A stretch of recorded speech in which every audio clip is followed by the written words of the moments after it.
الحمد لله نحمده ونستعينه ونستغفره ونؤمن به ونتوكل عليه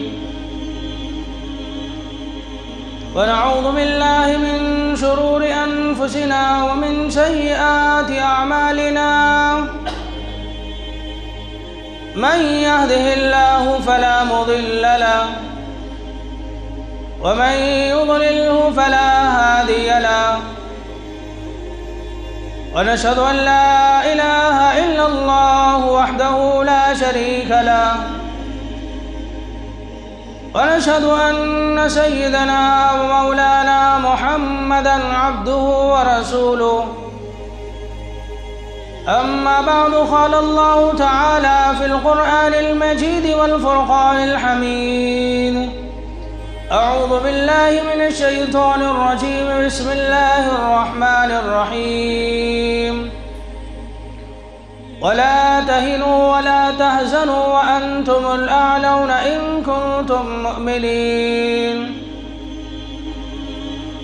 صدق الله العظيم وقال النبي صلى الله عليه وسلم آمنت بالله ثم استقم أو كما قال عليه الصلاة والسلام۔ محترم بزرگوں، عزیز ساتھیوں، اللہ رب العزت کا ہم شکر ادا کرتے ہیں۔ اس رب السماوات والارض نے ہم گنہگاروں کو اپنے مبارک گھر میں جمع کیا ہے۔ دعا کرتے ہیں کہ اللہ تعالی ہم سب کو موت تک اسی طرح اپنے مبارک گھر میں جمع ہونے کی توفیق عطا فرمائے۔ اللہ سے دعا کرتے ہیں کہ اللہ تعالی ہر ایمان والے کے دل میں دین کی محبت پیدا فرمائے، دین کے لیے جینا نصیب فرمائے اور دین اسلام کے لیے مرنا نصیب فرمائے۔ اللہ سے دعا کرتے ہیں اللہ تعالیٰ اس مجلس کو بہانہ بنا کے اللہ ہم سب کے مغفرتوں کے فیصلے فرمائے۔ بزرگوں، اللہ کے نبی صلی اللہ علیہ وسلم فرماتے ہیں آمنت باللہ، تم اللہ کی ذات پر ایمان لاؤ، ثم استقیم، اور اس پہ جم جاؤ۔ ایک صحابی آئے اللہ کے نبی کے پاس اور آگے کہنے لگے اللہ کے حبیب صلی اللہ علیہ وسلم مجھے کوئی ایسی نصیحت فرمائیے جس کے بعد میں کسی سے سوال نہ کروں۔ کیا فرما رہے ہیں اللہ کے نبی؟ مجھے کوئی ایسی وصیت فرما دیجئے یا کوئی ایسی بات بتا دیجئے کہ میں دوسرے سے پھر کسی سے مجھے سوال کرنے کی ضرورت نہ پڑے۔ صحابہ رضی اللہ علیہ مجمعین کا جو سوال ہوتا تھا دین کے خاطر، دین کا سوال ہوتا تھا۔ ہمارا جو سوال ہوتا ہے دنیا کے خاطر ہوتا ہے، یعنی ہم ایسا سوال پوچھتے ہیں، ایسا مسئلہ پوچھتے ہیں جس سے دنیا بنے۔ صحابہ ایسا مسئلہ پوچھتے تھے جس سے آخرت بنے۔ ہماری جد و جہد دنیا کے لیے ہے، صحابہ کی جد و جہد آخرت کے لیے تھی۔ بس ہمارے ایمان میں ان کے ایمان میں یہی فرق ہے۔ اگر ہمارا ایمان صحابہ کے ایمان کے جیسا بن گیا تو پھر وہی وعدے، وہی نصرتیں اللہ کی آسمانوں سے نازل ہوں۔ صحابی رسول ہیں، آگے پوچھ رہے ہیں اللہ کے نبی صلی اللہ علیہ وسلم مجھے کوئی ایسی نصیحت فرما دیجئے، یعنی کوئی ایسی دین کی بات بتا دیجئے کہ پھر میں آپ کے بعد کسی سے کوئی سوال نہ کروں، کسی سے پوچھنے کی مجھے کوئی ضرورت پیش نہ آئے۔ اللہ کے نبی صلی اللہ علیہ وسلم فرمائے، کیا فرمائے؟ آمنت باللہ۔ اللہ کے نبی فرما رہے ہیں کہ تم پہلے اللہ کی ذات پہ ایمان لاؤ، پھر فرمایا ثم استقم، اور اس پہ جم جاؤ، استقامت کے ساتھ کھڑے رہ جاؤ۔ ایمان نام استقامت کا ہے، ایمان کے بعد استقامت سب سے بڑی دولت ہے، استقامت اصل چیز ہے۔ اللہ کے نبی نے صحابہ رضی اللہ علیہ اجمعین کو، صحابہ کو جو پیغام دیا وہ یہی ہے کہ سب سے پہلے تم ایمان لاؤ، اور پھر اس ایمان کے اوپر مضبوطی کے ساتھ کھڑے ہو جاؤ، یعنی اس ایمان پر عمل کرتے رہو، اس ایمان پر عمل کرتے رہو، مضبوطی کے ساتھ اس ایمان کو پکڑے رہو۔ پھر کیا ہوگا؟ جو ایمان لانے کے بعد استقامت سے اپنے دین پر جمع رہا، اس کا خاتمہ ایسا ہوگا جب دنیا سے چلا جائے گا اللہ جنت کے دروازے اس کے لیے کھول دیں۔ ایمان کے بعد اصل چیز استقامت ہے، اس پہ جمنا ہے۔ ہم سب مسلمان ہیں اور ہم سب کے لیے لازم ہے کہ ہم اپنے ایمان پر مضبوطی کے ساتھ جمے رہیں۔ بزرگوں، معلوم ہوا کہ جہاں پر ایمان ہوگا اللہ کی آزمائشیں آئیں گی، اللہ تبارک و تعالی آزما کر دیکھے گا۔ جہاں ایمان ہوگا وہیں آزمائشیں ہوں گی، کیونکہ اللہ اس بندے کو آزماتے ہیں جو آزمائے جانے کے قابل تو ہو۔ ایمان ایک ایسی دولت ہے مسلمانوں کے پاس، اگر یہ دولت ہمارے پاس نہ ہوتی تو ہم دنیا میں بھی ناکام، آخرت میں بھی ناکام ہو جاتے۔ لیکن ایمان کی دولت وہ دولت ہے انشاءاللہ ایک نہ ایک وقت اللہ جہنم سے نکال کے جنت میں داخل کرے۔ اگر کسی شخص کے پاس ایمان نہیں ہے، بڑا نیک ہے، شقی ہے، متقی ہے، بڑا دیالو ہے، لوگوں میں خیرات کرتا ہے، لوگوں میں پیسے تقسیم کرتا ہے، ہر کام کرتا ہے، ایمان نہیں، بزرگوں اس کا کوئی عمل قبول نہیں، اس کے کسی عمل پہ اجر نہیں ملے گا۔ دنیا کی سب سے بڑی دولت اگر کوئی ہے وہ ایمان کی دولت ہے۔ یہ دنیا کی کوئی دولت مانے نہیں رکھتی، یہ دنیا آنی جانی ہے، یہ جان بھی آنی جانی ہے۔ کئی لوگ ہم سے پہلے یہاں تھے، آج قبروں میں آرام کر رہے ہیں، ایک وقت آئے گا ہم اپنے قبروں میں آرام کریں گے۔ کوئی دنیا میں باقی رہا؟ کوئی باقی نہیں رہا، کوئی باقی نہیں رہے گا۔ جو آیا پیدا ہوا مرے گا، موت ایک حقیقت ہے۔ جو دنیا میں آیا وہ دنیا سے جانے کے لیے آیا، رہنے کے لیے نہیں آیا۔ تو معلوم ہوا دنیا کے اندر جب ہم آ گئے تو ہمیں دنیا سے جانا ہے، یہ حقیقت ہے۔ کوئی مانے تو اسے بھی جانا ہے، کوئی نہ مانے اسے بھی جانا ہے۔ کل نفس ذائقۃ الموت، اللہ قرآن میں فرماتے ہیں ہر نفس کو مرنا ہے، ہر جان کو بے جان ہونا ہے، ہر سانس والی کی سانس کو رکنا ہے۔ جس کے پاس سانس ہے اس کی سانس تو بند ہونی ہے، جس کے پاس زندگی ہے ختم ہونی ہے۔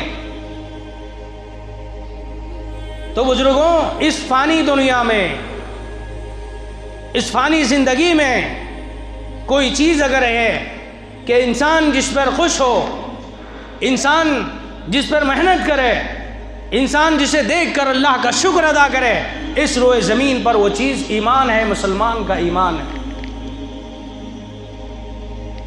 بغیر مانگے کہ اللہ نے وہ دولت ہمیں عطا کی ہے،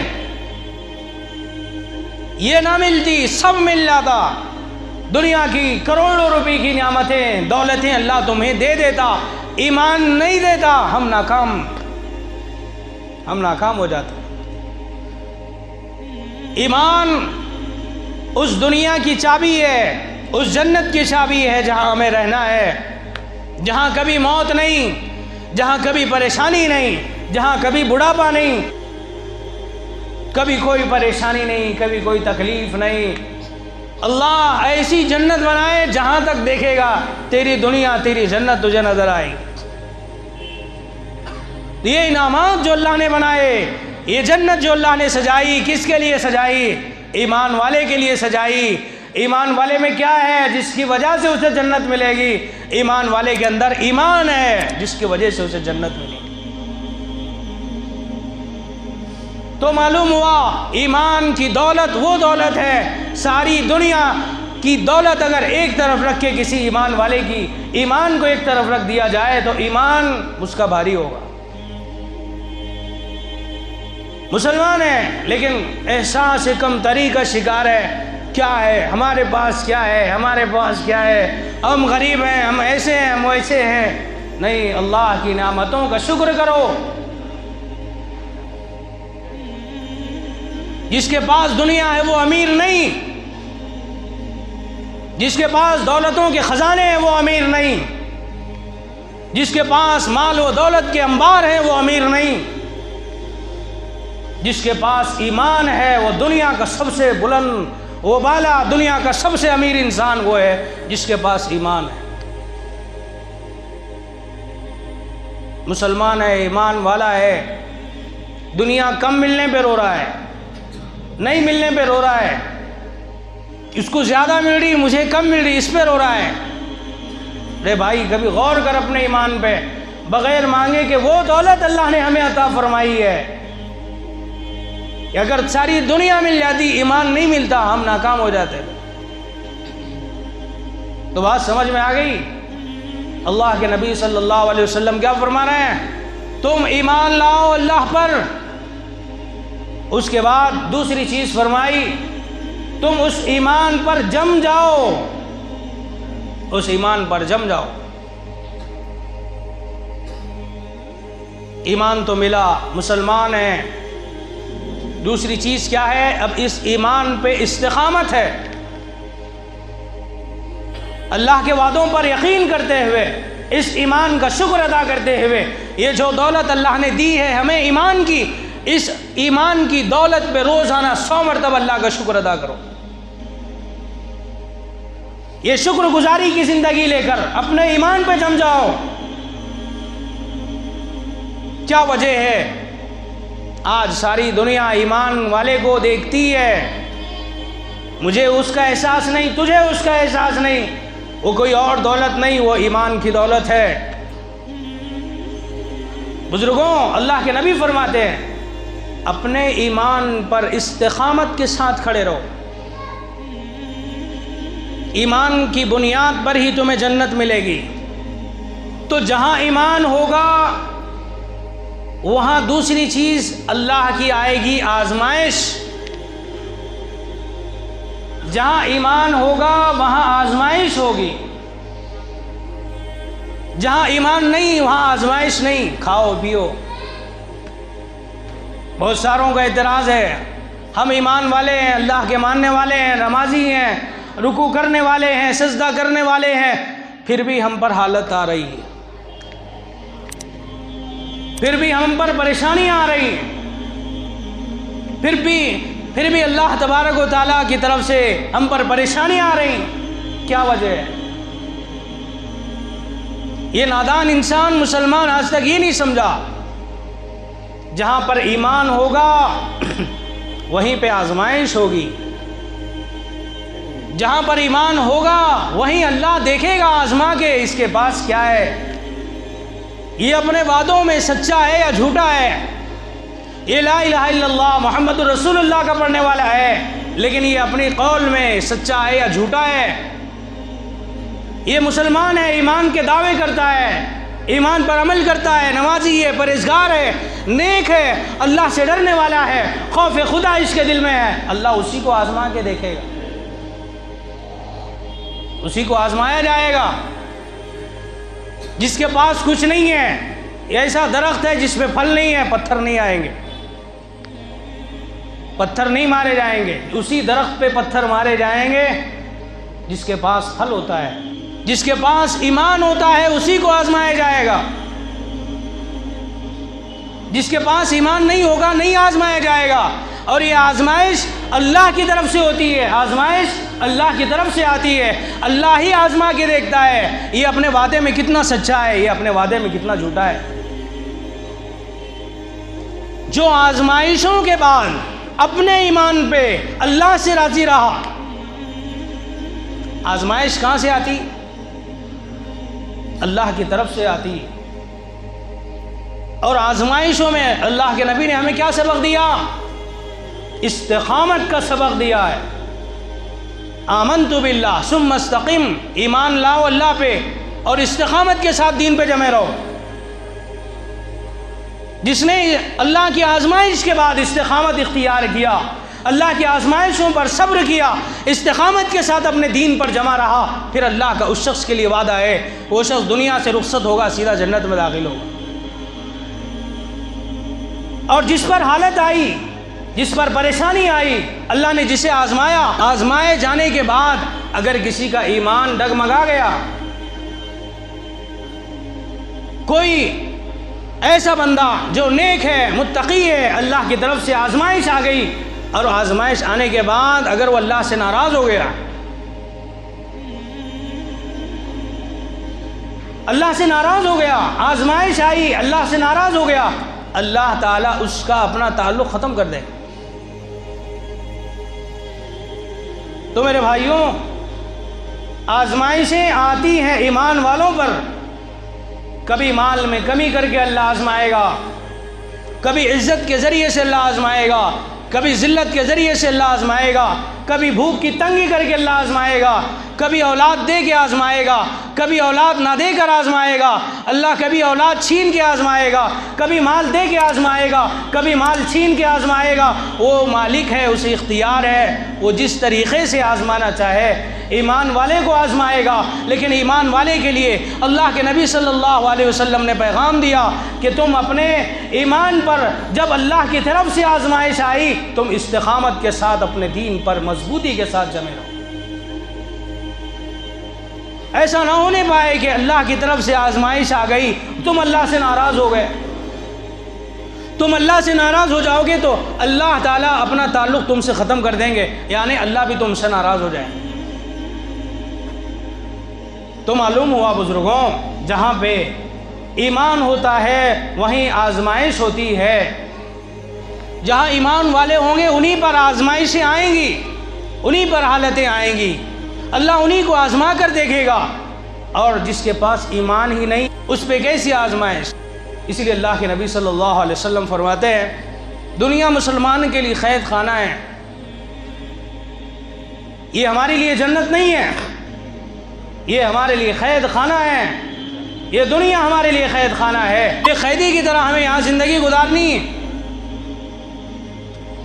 اور جو یہاں پہ اللہ کے احکام پہ عمل کرتا ہوا زندگی کو گزار لے، اللہ اس دنیا سے 1000 گنا بڑی جنت دے گا۔ اس لیے ایمان والے پر اللہ کی آزمائشیں آتی ہیں، یہ ہم پر ہی نہیں ہیں، بلکہ انبیاء علیہ السلام کی زندگی کو اٹھا کر دیکھیں۔ حضرت ابراہیم علیہ السلام کو آگ میں ڈالا گیا، حضرت ابراہیم علیہ السلام آگ میں ڈالے جا رہے ہیں، اللہ تعالیٰ آزما رہا ہے، دیکھ رہا ہے، یہ میرا نام لینے والا، یہ میرا نام لینے والا ہے، یہ ابراہیم ہے، وقت کے نبی ہیں، اللہ بھی آزما کے دیکھ رہا ہے۔ ایسی حالت آئی، ایسا امتحان آیا، ایسی تنگی کا زمانہ آیا، آگ جلائی جا رہی ہے، سگا باپ بھی اس آگ کے اندر شریک ہے، آگ لگانے والوں میں۔ بڑی آگ جلا کے ابراہیم کو آگ میں ڈالے جا رہا ہے۔ اللہ کیسے آزماتے ہیں؟ حضرت ابراہیم علیہ السلام ہیں اور یہ کہہ رہے ہیں، آگ سے مخاطب ہیں، آگ سے کہہ رہے ہیں، اے آگ، تجھ میں جلانے کی صلاحیت نہیں ہے، میرا اللہ اگر مجھے جلانا چاہتا ہے تو تو جلا سکے گی، اگر میرا اللہ مجھے نہیں جلانا چاہتا، اے آگ تو بھی نہیں جلا سکتی۔ استقامت سے ابراہیم کھڑے ہیں، کس پر کھڑے ہیں؟ اپنے دین پہ کھڑے ہیں، چاہے آگ ہو، چاہے دشمن ہو، چاہے جیسی حالتیں ہوں، ایمان والے کو اللہ کے نبی صلی اللہ علیہ وسلم نے حکم دیا کہ تم اپنے ایمان پہ مضبوطی سے کھڑے رہو، ڈرنے کی ضرورت نہیں، گھبرانے کی ضرورت نہیں، ڈگمگانے کی ضرورت نہیں۔ یہ حالات آئیں گی، یہ طوفان آئیں گے، یہ آندیاں آئیں گی، تمہارے لیے ضروری ہے جب آندھی آئے اپنی چادر کو اور مضبوطی کے ساتھ اپنے جسم پر ڈال کر اور مضبوطی سے چادر کو لپیٹ، تاکہ یہ طوفان کا، یہ آندھیوں کا، یہ بارشوں کا، اس کا اثر تمہاری ذات پہ نہ پڑے۔ اسی طریقے سے انبیاء علیہ السلام کو اللہ نے آزمایا۔ حضرت یوسف علیہ السلام اللہ کے نبی ہیں، کنویں میں پھینکے گئے، دنیا چاہتی تھی کہ یوسف ختم ہو جائے، اللہ نے اسی کنویں سے یوسف کو اٹھایا ہے، پھر بازار میں لے جا کر وقت کے نبی بننے والے ہیں، نیلامی لگائی جا رہی ہے، حضرت یوسف علیہ السلام کو غلام بنا کے بیچا گیا۔ کیا یوسف علیہ السلام ختم ہو گئے؟ حضرت یوسف علیہ السلام کو جیل کے اندر ڈالا گیا، ظلم کیا گیا، زیادتی کی گئی، لیکن یوسف علیہ السلام اپنے ایمان پہ مضبوطی کے ساتھ جمے ہیں۔ پھر اسی استقامت کی دولت سے، اسی استقامت کی وجہ سے جسے کنویں میں پھینکا گیا، جسے بازار میں بیچا گیا اور جسے جیل میں ڈال دیا گیا، لیکن وہ سچے تھے، وہ حق تھے، ان کی محنت حق والی محنت تھی، وہ اللہ کے نبی تھے، انہوں نے اللہ سے ناراضگی کا اظہار نہیں کیا۔ کیا یوسف علیہ السلام کہنے لگے اللہ میں تیرا نبی ہوں، میں تیرا مقرب بندہ ہوں، نبی کی عبادت کی طرح ہم کیا عبادت کر سکتے ہیں؟ کیا کسی نبی نے آزمائش آنے پر اللہ سے شکایت کی، اللہ سے شکوہ کیا؟ نہیں بھائیو، جب حالت آئیں گی اللہ کے نبی نے فرمایا ثم استقم، مضبوطی کے ساتھ، اور زیادہ مضبوطی کے ساتھ تم ایمان پہ کھڑے رہو۔ یہ حالتیں تم پر ہی آنے والی ہے، ایمان والے پر ہی حالت آئے گی، اور ایمان والے کو ہی اللہ کے نبی نے حکم دیا جب حالت آئے تو مضبوطی کے ساتھ، پہلے سے زیادہ قوت و طاقت کے ساتھ اپنے ایمان پہ مضبوطی سے جم جاؤ، اس لیے کہ تمہارے اندر وہ دولت ہے، تمہارے اندر وہ طاقت ہے، تمہارے اندر وہ چیز ہے، تمہارے علاوہ دنیا کے کسی انسان کے پاس وہ چیز نہیں جسے ہم ایمان کہتے ہیں۔ جس پہ ایمان ہوتا ہے، جس کے دل میں ایمان ہوتا ہے، جب حالت آتی ہے تو اس کا ایمان کمزور نہیں ہوتا۔ حضرت ابراہیم پر حالت آئی، حضرت ابراہیم نے وقت کے بادشاہ کو للکارا۔ حضرت یوسف علیہ السلام پہ آزمائش آئی، کیا انہوں نے اپنی ہمت کو ہارا؟ نہیں، بلکہ ان کا ایمان اور مضبوط ہو گیا۔ اسی ایمان کی وجہ سے اللہ تعالیٰ نے انہیں جیل سے نکالا، کنویں سے نکالا، کہاں پہنچایا؟ وقت کی مسندیں اللہ نے ان کے قدموں میں پھینکی۔ جب آزمائے جاؤ گے اور جب آزمائشوں میں کھرے اترو گے اور اپنے ایمان پہ مضبوطی کے ساتھ جمے رہو گے، پھر اللہ کا وعدہ ہے کہ اللہ کی مدد آئے گی۔ تھوڑی سی حالت آ رہی تو ہمارے دلوں میں بے چینی پیدا ہو رہی، زبانوں پہ شکوے آ رہے ہیں، ارے میں تو نمازی ہوں، پرہیزگار ہوں، اللہ کے سامنے 5 وقت سجدہ کرنے والا ہوں، اور مجھ پہ حالتیں آ رہی، میرے کاروبار ایسے ہو گئے، میں ایسا ہو گیا، وہ میرا بھائی ہے، وہ میرا پڑوسی ہے، اس کے اوپر کوئی نماز نہیں پڑھتا، کوئی دینداری نہیں، کچھ نہیں ہے، لیکن وہ مجھ سے زیادہ مدے میں ہے۔ ارے کیا شکوے ہیں، کیا شکایتیں ہیں اللہ سے۔ اور اللہ کے نبی صلی اللہ علیہ وسلم نے صاف طریقے سے ہمیں حکم دے دیا ہے کہ جب تم پر آزمائشیں آئیں گی تو تمہارے لیے لازم ہے کہ تم صبر کے ساتھ، استقامت کے ساتھ اپنے دین پہ مضبوطی کے ساتھ جمے رہو۔ اللہ کے نبی صلی اللہ علیہ وسلم کے پاس ایک صحابی آئے، حضرت قباب بن عرط رضی اللہ تعالیٰ عنہ آئے اور آگے کہنے لگے اللہ کے نبی آپ دعا کیجئے، آپ اپنے ہاتھوں کو اٹھائیے، اللہ سے دعا کیجئے۔ کس چیز کی دعا کروا رہے ہیں؟ کہا کہ نبی آپ دعا کریے کہ مجھ پہ حالتیں آ رہی ہیں، رزق کی تنگیاں آ رہی ہیں، میں بہت پریشان ہوں، اللہ کے نبی آپ دعا کرو۔ صحابہ کا یہ ایمان تھا جب حالت آتی ہے، جب پریشانی آتی ہے تو وہ قرآن اور نماز کی طرف دوڑتے تھے، اللہ کو راضی کرنے کی طرف آتے تھے، مسجدوں میں آتے تھے۔ اللہ کے نبی صلی اللہ علیہ وسلم نے کیا کہا؟ اے خباب تم کیا سمجھتے ہو؟ تم مسلمان ہو، ایمان والے ہو، اور یہ سمجھتے ہو کہ تم پر آزمائش نہیں آئیں گی، بلکہ اللہ کے نبی نے کیا کہا؟ تم سے پہلے دیکھو اللہ نے کتنے لوگوں پر آزمائشوں کو داخل کیا ہے، کتنے لوگوں کو اللہ نے آزمایا ہے۔ حضرت بلال رضی اللہ تعالیٰ عنہ کے پیروں میں رسی باندھ کر گھسیٹا گیا، حضرت سمیہ رضی اللہ تعالیٰ عنہ کو دین اسلام کی خاطر شہید کیا گیا۔ جو صحابی مسلمان ہوتا تھا اس کے اوپر ظلم کے پہاڑ توڑے جاتے تھے، مکہ کے اندر ظلم کیا جاتا تھا، شہر چھوڑ کر، گاؤں چھوڑ کر اللہ کے نبی ہجرت کر گئے۔ کئی وقت اللہ کے نبی صلی اللہ علیہ وسلم پر ظلم ہوا، آپ پر جادو کیا گیا، آپ کو زہر دیا گیا، راستوں میں کانٹے بچھائے گئے، آپ کو اور آپ کے چاہنے والوں کو مکہ چھوڑنے پہ مجبور کیا گیا، کہ اللہ کے نبی صلی اللہ علیہ وسلم ڈر گئے، کہ اللہ کے نبی صلی اللہ علیہ وسلم اور آپ کے چاہنے والے ڈر گئے، کہ اللہ نے ان کی مدد نہیں فرمائی۔ شعبہ ابی طالب میں 3 سال مسلمانوں کو بند کیا گیا، ہمارا کچھ نہیں لگا دین پر۔ 3 سال تک مسلمان اللہ کے نبی صلی اللہ علیہ وسلم کو ایک جنگل میں بند کیا گیا، کوئی خریدنے گئے تو کوئی چیز نہیں دیتا تھا، عہد نامہ لکھ کے مکہ کی دیوار پہ لٹکایا گیا کہ کوئی محمد اور ان کے چاہنے والوں سے بات نہیں کرے گا، کوئی خرید و فروخت نہیں کرے گا، لین دین نہیں کرے گا، کوئی کھانے کی چیز لے جا کر نہیں دے گا، پیسے لے کر آئیں تو بھی انہیں کوئی چیز نہیں دے گا۔ یہ عہد نامہ ہوا۔ 3 سال تک اللہ کے نبی نے جنگل کے اندر رہ کر درختوں کی چھالوں کو، پتوں کو چبا کے زندگی گزاری۔ کہ اللہ کے نبی پہ حالتیں نہیں آئیں؟ کیا صحابہ پر حالتیں نہیں آئی؟ یقیناً حالتیں آئیں گی، ایمان والے پر ہی حالت آئیں گی۔ صحابہ پر حالتیں آئیں، اللہ کے نبی پر حالتیں آئیں، لیکن اللہ کے نبی نے خوشخبری دی ان لوگوں کو، جب حالتیں آئیں تو مضبوطی سے، پہلے سے زیادہ مضبوطی کے ساتھ اپنے ایمان پر مضبوطی کے ساتھ جمے رہو، پھر اللہ کا، تمہاری مدد کا پھر اللہ کی طرف سے فیصلہ ہوگا۔ تو میرے بھائیوں، حالاتیں جو بھی ہوں، اپنے ایمان پر مضبوطی سے جمے رہو، اپنی عبادتوں کو مکمل کرو، اللہ تبارک و تعالیٰ سے اپنا تعلق مضبوط کر لو، اس لیے کہ دنیا ختم ہونے والی چیز ہے، انسان ختم ہونے کے لیے دنیا میں بھیجا گیا، رہنے کے لیے کوئی نہیں آیا، لیکن ایک چیز تمہارے اندر اتنی زیادہ قیمتی ہے جس کا اندازہ ہمیں نہیں ہے، وہ دولت ایمان کی دولت ہے۔ ساری دنیا چلی جائے پرواہ کی بات نہیں، لیکن اپنے ایمان کی حفاظت کرو۔ ساری دنیا مل گئی لیکن ایمان چلا گیا، ہم سب سے بڑے خسارے میں ہوں گے۔ اللہ سے دعا ہے کہ اللہ تعالیٰ مجھے بھی، آپ کو بھی اللہ تعالیٰ کہنے سننے سے زیادہ عمل کی توفیق عطا فرمائے۔ آمین۔ وآخر دعوانا الحمدللہ رب العالمین۔